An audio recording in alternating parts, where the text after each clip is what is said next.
மனுஷரை கட்டியிடும் அன்பின் ஆண்டவரே, அன்பின் கயிறுகளா என்னை இழுத்து கொண்டவரே. எப்ராயிமே உன்னை எப்படி கைவிடுவேன்? இஸ்ரவேலே உன்னை எப்படி ஒப்புக் கொடுப்பேன்? சொல்லுங்க. எப்ராயிமே உன்னை எப்படி கைவிடுவேன்? இஸ்ரவேலே உன்னை எப்படி ஒப்புக் கொடுப்பேன்?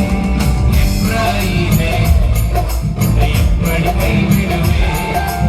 இஸ்ரவேலே உன்னை எப்படி ஒப்புக் கொடுப்பேன்?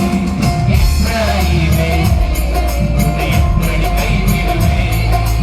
இஸ்ரவேலே உன்னை எப்படி ஒப்புக் கொடுப்பேன்? மனுஷரை கட்டியிடும் அன்பின் ஆண்டவரே, அன்பின் கையுகளா என்னை இழுத்துக் கொண்டவரே.